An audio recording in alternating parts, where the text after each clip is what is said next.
Hello बालको, कैसे हो आप लोग। मैं आपका अपना अभय भाई वापस से आ गया हूं आपके अपने YouTube चैनल AR2 पॉइंट पर। हाँ तो बालको, लक्ष्य 360 की सीरीज में आज हम स्टार्ट करने वाले अपना नया चैप्टर जिसका नाम है डिबेंचर्स। बहुत ही क्रूशल और इंपॉर्टेंट चैप्टर है ये, क्योंकि ये चैप्टर ऐसा है जो आपको स्पीड लाने में हेल्प करेगा। इस चैप्टर के जो क्वेश्चंस है ना, वो लगभग जैसे आप क्लास के विद इन प्रैक्टिस करोगे वैसे ही उठ के आ जाएंगे, बस फिगर चेंज होती हैं। तो ये चैप्टर को अगर आप अच्छे से समझ लो, अच्छे से देख लो, तो ये आपकी स्पीड में बहुत हेल्प करता है। इसका 6 नंबर का क्वेश्चन है ना, आप हद में 7-8 मिनट में कर सकते हो, 10 मिनट भी पूरे नहीं चाहिए। इतना सिंपल चैप्टर है ये, जहां पर 6 नंबर के क्वेश्चन आपके 15 मिनट से 20 मिनट तक ले जाते हैं, इस चैप्टर में आधा समय लगेगा, 7 to 8 मिनट्स के अंदर आपका पूरा क्वेश्चन हो जाएगा। तो इसलिए इस चैप्टर को अच्छे से समझना और इस पर पकड़ बनाना बहुत जरूरी है, ताकि हम पूरे पेपर को बैलेंस वे में कंप्लीट कर सकें। तो स्टार्ट करते हैं आज की क्लास, बट उससे पहले जल्दी से अपना 2 चीजें याद है ना, डीएनडी मोड पे लगा दो अपना फोन और रजाई गद्दे से बाहर आ जाओ भाई। करते हैं अपनी कमर सीधी करके पढ़ाई स्टार्ट। तो स्टार्ट करते हैं आज की क्लास, पार्ट 1 ऑफ डिबेंचर्स। तो भैया डिबेंचर्स होते क्या है समझते हैं। तो डिबेंचर का मतलब क्या है। Debenture includes debenture stock, bond या कोई भी इंस्ट्रूमेंट एक कंपनी का जो एविडेंस करता है डेट, जो ये बताता है कि हमने डेट लिया। डेट माने उधार, डेट का मतलब हमने क्या लिया है, उधार लिया है। Whether constituting a charge on asset of the company और नॉट, जिसकी वजह से कंपनी के ऊपर एक चार्ज क्रिएट हो भी सकता है, नहीं भी। चार्ज माने गिरवी, हमें कुछ गिरवी रखना भी पड़ सकता है, नहीं भी रखना पड़ सकता है। इनकी गिरवी रखना कंपल्शन नहीं है, मैंडेटरी नहीं है कि आप उधार ले रहे हो तो कुछ गिरवी रखोगे रखोगे, ठीक है। तो डिबेंचर का मतलब डिबेंचर स्टॉक, बॉन्ड या कोई भी इंस्ट्रूमेंट जो एविडेंस करता है कि एक कंपनी ने लिया है उधार, और उस उधार के बदले कंपनी हो सकता है कुछ गिरवी रखे या ना भी रखे। और ये जो डिफाइन है कहां दी है, section 2 subsection 30 of companies act 2013 ने दे रखी है, ठीक है। ये रटना नहीं है, समझना है बस। तो स्टार्ट करते हैं, आगे देखते हैं। तो डिबेंचर्स की जब हम बात करते हैं तो डिबेंचर्स में कंसेप्ट क्या है। तो जो डिबेंचर्स अभी हमने देखा ये उधार है, डेट माने उधार है। तो ये बैलेंस शीट में कहां आता है। अब डिबेंचर 2 तरह से देखा जा सकता है, लॉन्ग टर्म में भी, शॉर्ट टर्म में भी। तो लॉन्ग टर्म में कब देखा जाता है, अगर लॉन्ग टर्म में देखा जाएगा तो ये क्या होगा, लॉन्ग टर्म में ये नॉन करंट लायबिलिटी के मेजर हेड में आएगा। कहां पे आएगा, नॉन करंट लायबिलिटी के मेजर हेड में। लेकिन कब आएगा, लॉन्ग टर्म कब माना जाएगा, if it is due for redemption after 12 months. भैया रिडेम्पशन मतलब भाई मैंने उधार लिया तो मुझे रीपे करना पड़ेगा। तो रीपेमेंट यानी कि रिडेम्पशन जो करनी है, अगर मुझे करनी है 12 महीने से ज्यादा में, 12 महीने के बाद या फिर ऑपरेटिंग साइकिल पीरियड के बाद, जो भी इनमें से लेटर है, तो इन दोनों में से जो भी लेटर है, अगर उसके बाद मेरे को रीपेमेंट करनी है तो मेरी ये क्या मानी जाएगी, लॉन्ग टर्म बोरिंग, लंबे समय का उधार माना जाएगा। और ये कहां जाएगा, नॉन करंट लायबिलिटी में। नॉन करंट लायबिलिटी में कहां पर, लॉन्ग टर्म बोरोइंग में, सिंपल। लेकिन अगर ये मैं रिडीम करने वाला हूं, पे करने वाला हूं with in 12 months, operating cycle period से या विद इन 12 मंथ्स, जो भी इनमें से लेटर है, तो कहां आएगा ये, तो ये शॉर्ट टर्म बोरोइंग का पार्ट बन जाएगा। करंट लायबिलिटी के अंदर क्या, शॉर्ट टर्म बोरोइंग। समझ में आया। ये मेजर हेड है हमारा नॉन करंट, और ये करंट, और लॉन्ग टर्म और शॉर्ट टर्म क्या हो गया हमारे सब हेड। तो ये 1 मार्कर आ सकता है आपका बुक 3 में, यानी कि जो पार्ट भी आएगा पेपर में उसके अंदर भी ये क्वेश्चन आ सकता है। तो सिंपल सा याद रखना। और अगर क्वेश्चन साइलेंट है, क्वेश्चन ने बोला नहीं कि ये मैं 12 महीने के बाद पे करूं, 12 महीने से पहले पे करूं, ऑपरेटिंग साइकिल के बाद है, पहले है, कुछ नहीं बोल रहा, तो हम एज्यूम करते हैं कि ये क्या है, लॉन्ग टर्म। हम मान लेते हैं लॉन्ग टर्म है, और लॉन्ग टर्म है तो कहां आएगा, नॉन करंट लायबिलिटी की हेडिंग में आएगा। ये हमें पता ही, अभी हमने देखा। क्लियर है यहां तक, सिंपल सा कंसेप्ट। बढ़ते हैं आगे।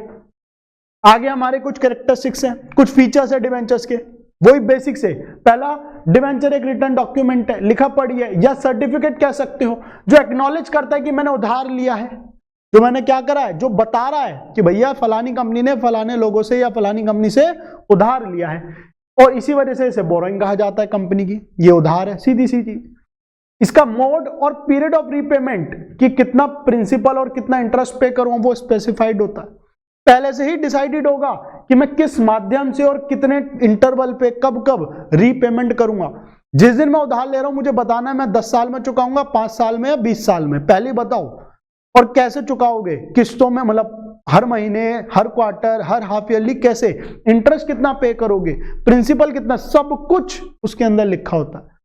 Then it is normally secured by way of charge on asset. अभी हमने क्या कहा, यहां चार्ज हो भी सकता है, नहीं भी, बट जनरली अगर हम बात करें तो चार्ज होता है, कुछ ना कुछ गिरवी रखना रहता है कंपनी का। देन इंटरेस्ट ऑन डिवेंचर क्या होता है हमारा, चार्ज होता है अगेंस्ट प्रॉफिट, यानी कि कंपलसरी है, यह हमें पे करना ही करना है, इररिस्पेक्टिव मेरी कमाई हो रही है या नहीं हो रही। तो ये चीज का हमें ध्यान रखना है। इंटरेस्ट ऑन डिवेंचर क्या है, चार्ज है अगेंस्ट प्रॉफिट, कंपलसरी है। ठीक है, यहां तक समझ में आया। आगे बढ़ते हैं जी, कैरेक्टरिस्टिक्स के बाद आते हैं। अगला आया टाइप ऑफ डिवेंचर्स। थ्योरी अच्छे से समझ लो, थ्योरी से 1 मार्कर्स आते हैं। थ्योरी ठीक है आपकी नहीं आएगी, मानता हूं कि भैया आप कहां थ्योरी करा रहे हो, समय नहीं बचा। अरे थ्योरी करनी जरूरी है, कंसेप्ट समझना जरूरी है, इसलिए करा रहा हूं। ठीक है, तो मेरे पे थोड़ा भरोसा रखो और इस चीज को अच्छे से करो। तो टाइप्स ऑफ डिवेंचर भाई हमारे दो प्रकार, मतलब कई तरह से बंटते हैं। तो from the point of security, security माने गिरवी, तो गिरवी रखने की अगर हम बात करें तो एक सिक्योर्ड होता है और एक अनसिक्योर्ड होता है। सिक्योर्ड माने मोर्टगेज, अनसिक्योर्ड माने मतलब मोर्टगेज नहीं है, मोर्टगेज मतलब गिरवी, वही सेम बात। तो हम दो तरह से अभी हम पीछे पड़ के आए। तो सिक्योर्ड डिवेंचर वो डिवेंचर्स होते हैं जिसके अगेंस्ट हम कुछ चार्ज रखते हैं, कोई एसेट गिरवी रख देते हैं कि भैया पकड़ो एसेट, हमने आपसे उधार लिया, ये हमारा सेट रख लो, कल को नहीं चुका पाए मेरा सेट उठा के बेच देना, कोई दिक्कत नहीं है, जब कर रहे हैं हम गलती।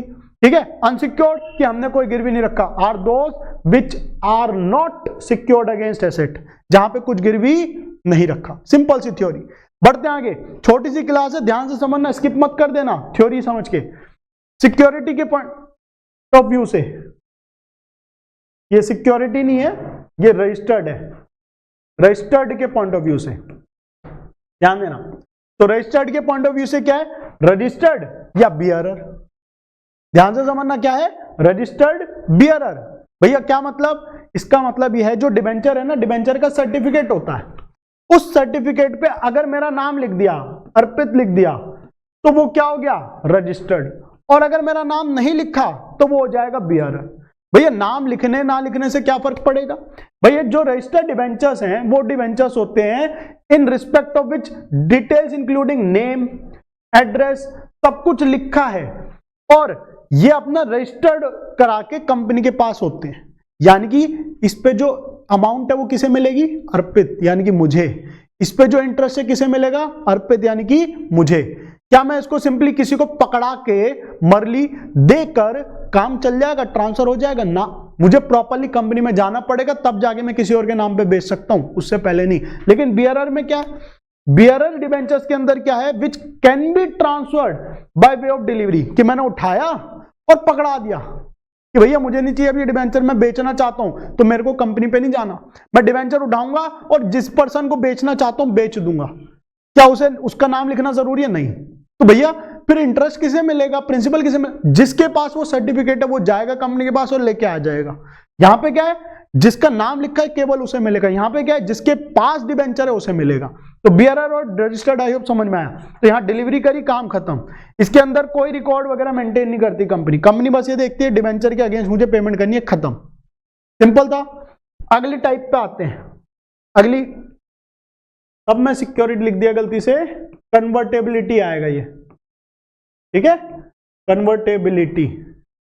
तो ध्यान देना, कन्वर्टेबल, नॉन कन्वर्टेबल, ऐसे डिवेंचर्स जो कन्वर्ट हो सकते हैं, जिनका धर्म परिवर्तन हो सकता है। धर्म परिवर्तन होके क्या, बोरोड फंड से ओनर्स फंड बन जाएंगे, हो गया धर्म परिवर्तन।